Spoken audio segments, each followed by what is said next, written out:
Welcome back to the channel. Laurie Whitwell's with us from The Athletic. We're going to chat about all things Man United. And today, the first thing we're going to discuss is the secret meeting between the Glazers and Jim Ratcliffe in Barcelona. Absolutely fabulous article. That's what we're going to start with, Laurie.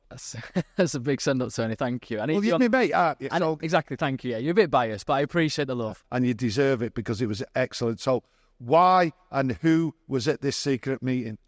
It's described as a board-level meeting where you've got, what I found interesting was Sir Jim Ratcliffe's there. So the context is it's Barcelona, it's where the America's Cup is taking place, and INEOS have got a team there. So, it's quite a nice, glamorous, luxurious location, right? I mean, it's called Not a place to go, is it? Louis Vuitton America's Cup. I think there's a team sponsored by Prada. You know the kind of fashion, don't you, Tony? Yeah, I do. And so, but what I found was interesting was that it was Ratcliffe, but also the Glazers, so Joel and Avram. I guess they're thinking, well, it's quite a nice event to turn up to, and if we can have a little bit of chat about Manchester United whilst we're there, then fantastic. You've also got the hierarchy, in terms of Sir Dave Brailsford, in terms of Omar Barada, the chief executive, Dan Ashworth, the sporting director, technical director Jason Wilcox, I'm told also. So you've got several people in the hierarchy getting around the table to talk about what's happened in the transfer window, and then at the start of the season. Obviously, it was interesting that it happened after the Liverpool defeat because that was a bad result, really bad performance. So the context is that. Well, the context is that, but one of the things you did bring out from the people who you spoke to from inside is they are 100% backing Eric Ten Hag. He's their man. I think whenever you go through a process like they did at the end of the season, I say whenever you do, it was an unusual situation, a unique situation, really. So, I don't think any other club has kind of done that publicly. I don't know, investigated, searched the market for potential replacements for the guy that then you end up sticking with. Clearly, what happened in the FA Cup final was significant and changed the perspective around him. And then at that point, I think once they decided Eric Ten Hag was going to be their manager, they really did back him. I think they've looked at the coaching staff, and I think they have suggested tweaks maybe to the people that were working with him. I think Eric Ten Hag also reflected on what happened at Carrington and the performances that were taking place. Look at himself, obviously. I mean, he said that last night. He's got to look in the mirror as well. But it meant that there was a change of coaches, and he was able to pick those coaches, though. So it's not like INEOS have imposed and the hierarchy at Manchester United have imposed anybody on him. He's been able to select Yeliten Rawala as the goalkeeping coach, Ruud van Nistelrooy as assistant manager, René Hacker as his other assistant manager, and also the transfers. You can see some of them clearly have probably been, from the scouting department at the club. Maybe Lenny Yoro falls into that category, although I know Eric Ten Hag was very much on board with that as well by the time it happened. Manuel Ugarte maybe on that side of things, but then you've also got Matthijs de Ligt and Nusra Mazraoui, who clearly worked for Ten Hag before. So you've got a blend of kind of names coming into the pot in terms of the recruitment, but altogether it showed me that there was a unified thinking, and their approach was, now that we're with him, we need to back him. And you then heard from Dan Ashworth and Omar Barada before the Liverpool game, but the quotes came out afterwards, which were on that theme as well. And I don't think they would have spoken without having that clarity in their minds. We talk about clarity, what's in their minds. I'm unsure what's in their minds with Eric Ten Hag, to be honest with you. A lot of people out there will want to know this. Is it on Ten Hag to get top four, or will that backing, if he doesn't get the top four, disappear? I would see that as pretty pivotal. I don't think they can have another season where they're not in the Champions League, purely for the prestige point of view, for the football success of the club. That's something that Ratcliffe and Brailsford, when they first came in and spoke to all the staff, that is a main driver of what they were trying to convey. But also for the finances. I mean, we've seen the latest accounts that come out, another big loss, and it looks, touch and go on the old PSR, FFP calculations. We're all trying to become accountants these days, aren't we? I mean, United say they're confident of staying within the rules, but I think another season without the Champions League, it's like £100 million added on to the revenue, whereas the Europa League is maybe like 30, something like that. It's a huge difference. So I think that will be ultimately pivotal to Ten Hag's status as manager. Come Christmas, and we're way off it, do you think they'd sort of say, right, that's it, let's make the change now? Yeah, I think he knows that results are all important. I think he said that on TV last night, actually, when there was some question about the praise for the performances, some of the performances, in terms of creating chances. It feels like there's been some development in the team, control of matches in certain situations. But he will know that it will come down to results. He's already faced the sack once, and he's ridden through it. I think he's pretty robust, though. He's a pretty stubborn character, and he will back himself to ride through it. But I agree with you. I think it's going to be awfully difficult if they are. I mean, they're 11th at the moment, right? The mid-table team. That can't be the case when it comes to Christmas. We listened to Eric Ten Hag last night, and we also listened to Christian Eriksen. Ten Hag was talking about mentality. He was going from one thing to another, but he looked a beaten man last night. What was the feeling amongst the journalists last night, looking at and listening to Eric Ten Hag, and also the players with their comments? The mentality thing is really interesting because he agreed with Eriksen, because he basically said, well, we were maybe 99% and you need to be 100%. And FC20 is the biggest game in their lives, really. You saw the way they celebrated the point at the end of it. The goal was an absolute case in point because you had the right back. I tied up in it, 5 players that he went past before getting tackled by Ugarte. And then obviously Eriksen dawdles on the ball and Lammers steals away with it. And you can maybe question Onana, I don't know. So they did want it more, but it's only 1%. But I think his point is, at any level of this game, you can't be even 1% off it. And he was also speaking on a broader term in saying, actually, I have seen good mentality from my players, but tonight wasn't one of them. And they've got to look at themselves in the mirror. I've got to look at myself in the mirror. Why is that the case? Is he motivating them enough? Do they have it within themselves to have that drive to keep going? When I think what we see sometimes is that they have success. Rashford and Xerxes were linking quite nicely. There was some nice moments and they had good possession of the ball. Didn't quite fall for them, didn't quite create the chances. And then when they have a little bit of disturbance in their approach, they kind of falter and it falls away. And it only takes one little thing to go wrong for the whole result to then be affected. I want to get your thoughts from a journalist point of view. And I want to go back to Eric Ten Hag's pre-match press conference before Crystal Palace. I was astonished in what he said. From my point of view and from a lot of other people's point of view, all he did was bring on the heat for Marcus Rashford and also set the weekend's agenda by bringing up Rashford and criticising him and then drops him. Yeah, it's a really interesting point there, Tony, actually, in terms of setting the agenda or at least creating that context around the decision that then he made. The press conference itself, it didn't necessarily feel to me that he was asked these questions. Basically, the questions had them included, saying, last season, he went out in Belfast, he missed the game against Newport. The season before, he was late at Wolves. So you got dropped for that game. You brought him on. So Ten Hag was just responding in one sense to that. So you sort of say, well, actually, that's what you want as a journalist. You're asking a question, and a manager gives an answer. From his point of view, and maybe he'll reflect on this, the wider picture then is he's talking about Rashford in a less than 100% backing him kind of way. Yeah, that's how it came across. The one thing I would then add is, I think as a manager, he's entitled to point out when players aren't quite producing, and we do know we saw it last season that Rashford wasn't hitting the heights because of perhaps some of the stuff that he was doing out of the training. So that being said, he could have just stopped it. He could have said, I'm not going there. Marcus has responded really well. He's doing exactly what I need, and just cut it off at that point. Maybe, I don't know, maybe ultimately he felt I needed to just nudge him again. I don't know. That's me kind of speculating there. But what he did do after the game, he obviously really reacted strongly to what Jamie Redknapp had said on Sky Sports, when he basically said something's gone on there. And he said, nothing has gone on there. Then the question in that sense wasn't leading. The question was an open one in the press conference after that game, saying, why did you leave Marcus Rashford out from the starting lineup? And he kind of went straight back on the pundits. And he said, I'm very happy with Marcus. So I think that drew a line under that particular episode, but I totally take your point that it's an interesting one going forwards. You look at it from a journalist's point of view, but from a fan's point of view, he's setting the agenda for the journalists when there's no need. It was obvious that Marcus Rashford was going to come under scrutiny no matter what. If we won, if we lost. Maybe on reflection, he'll think I could have just cut that off and maybe it was the wrong thing to do because it then brought on attention. Because I think, I could be wrong, but I think at that moment he knew that Rashford wasn't going to start. So maybe in that sense you kind of, just... Why? Is rotation not a good enough reason? That's not rotation. You know what I think? He never had a summer of football. Yeah. Doesn't need rotation. Yeah. We've talked about rotation. Eric Ten Hag's brought the conversation about rotation, and it looks as though that's an excuse for not playing players. Rashford has only played 5 or 6 games now.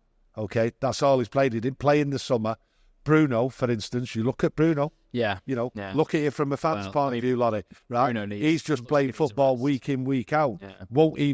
Doesn't even contemplate a rest. You're the journalist. You're at his press conference. What, and say, why have you set the agenda? Yes. Well, I hadn't thought about it, but now you've sort of lit the fire in me. Maybe I should. You need the fire. That's why. It's quite a good we give you fire. To go at. Yeah. I mean, to be honest, my questions were going to be, so, we're speaking ahead of Eric Ten Hag doing his pre-match Tottenham press conference.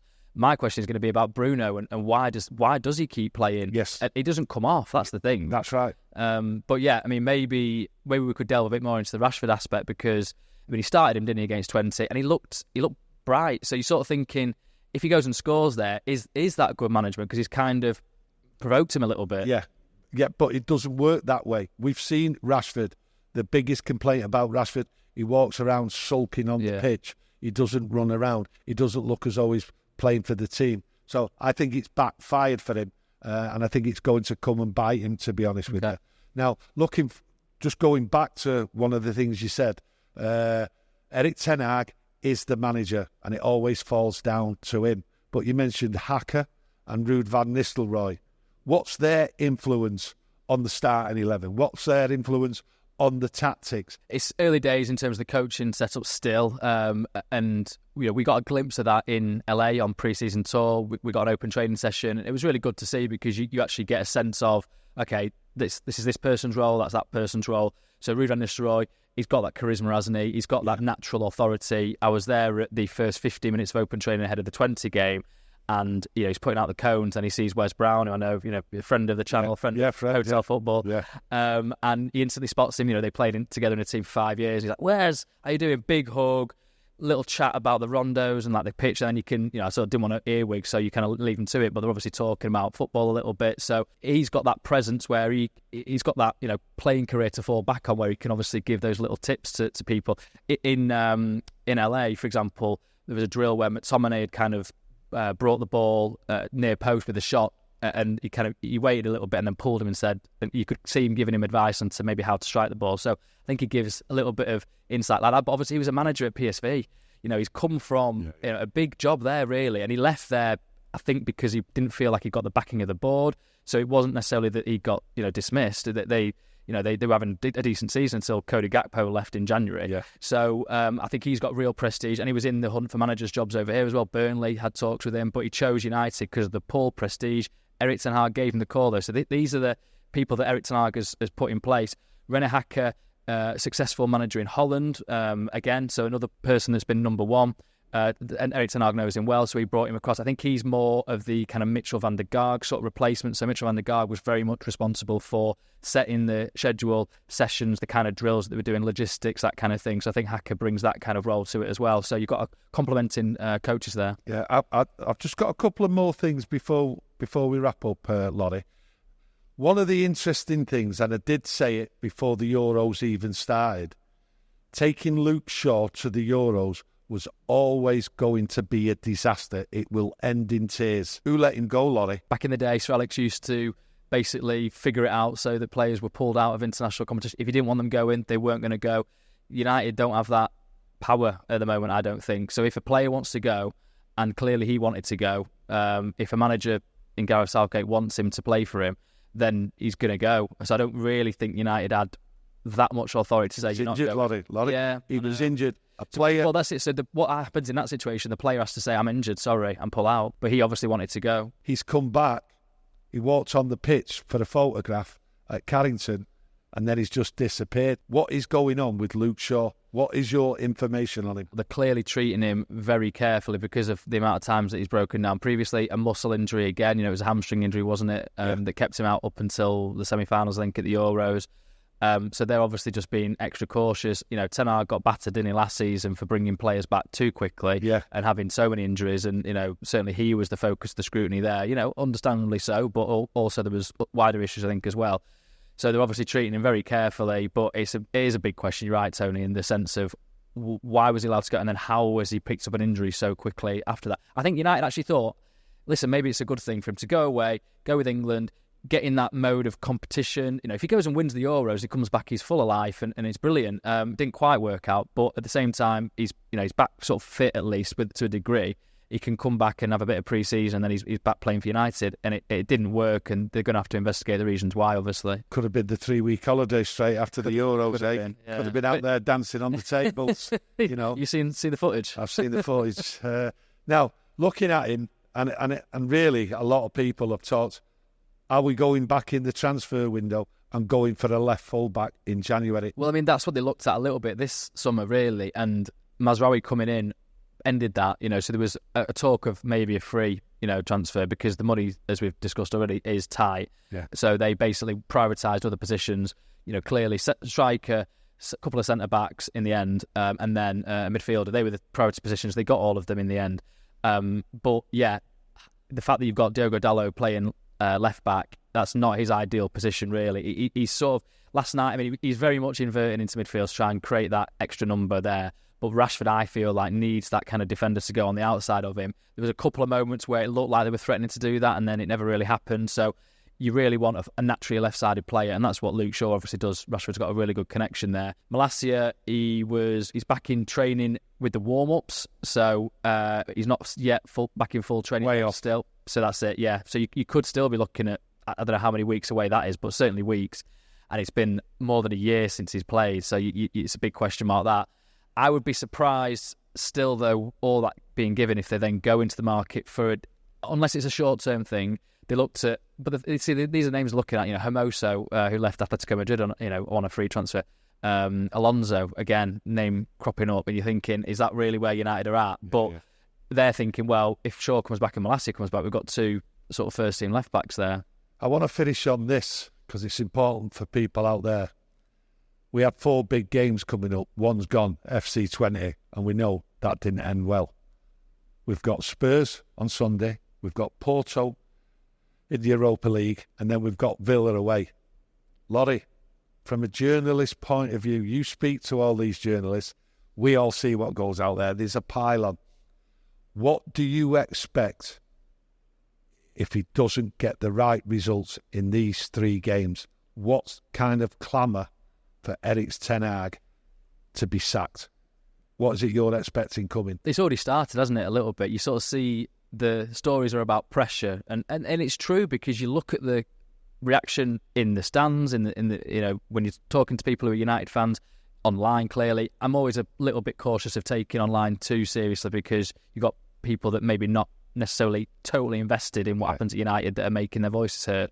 But, you know, certainly, you know, INEOS and the people that have come in as a result of that investment have set high bars. They want to be challenging for the Premier League. So if United are still treading water and looking a little bit suspect when it comes to the Europa League, the pressure will be huge. And as journalists, Manchester United sells. So if you write a story about Manchester United, it'll be read more than any other club, I would say. Yeah. And so the natural inclinations to investigate what's going on here, and it's just the cycle of United. So he will be facing articles that are asking about his position. As a United fan, if he loses against Spurs and he loses against Villa, we're way behind, far off top 4. And that's what Sir Jim Ratcliffe and the Glazers want. As a United fan, right, do you think he'll last till Christmas if he loses these games?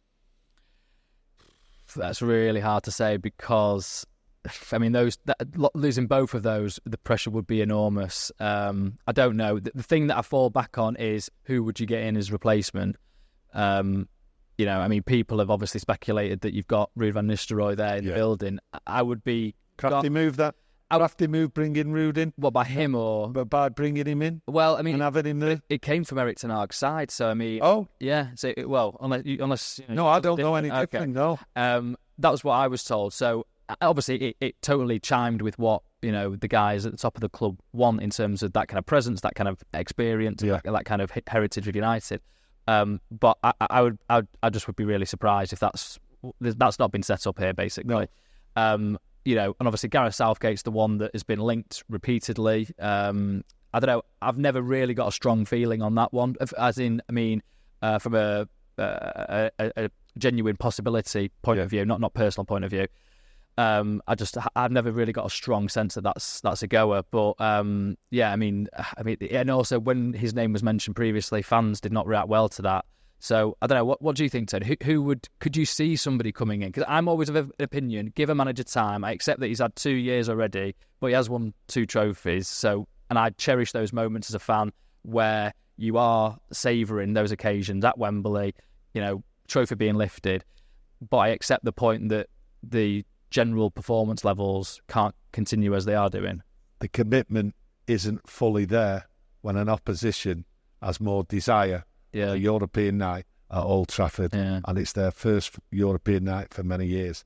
I don't see going forward at this moment how Eric Ten Hag can survive if he loses the next 3 games.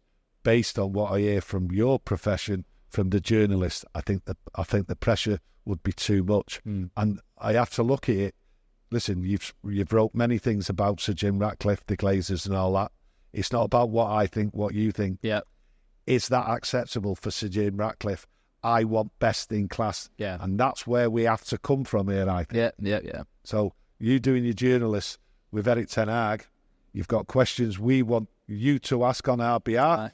Right. So, right. Rashford, in you go. Will you still be in the job if you lose your next 3 games? That's right. Just go straight in. Go straight in. Don't hesitate. Do what I do, Laurie. And it's stood me in good stead. Yeah, no, for sure. Listen, Laurie there, I just love what he does because he's right in there and he's a proper, real journalist with real stories. Laurie, I've got to say, again, pleasure. Thank you for coming. Listen, if you like the video, please press that like button and please subscribe. And we'll be back again. It's been an absolute pleasure having Laurie here. Thank you. Always a pleasure, Ted. Cheers, mate.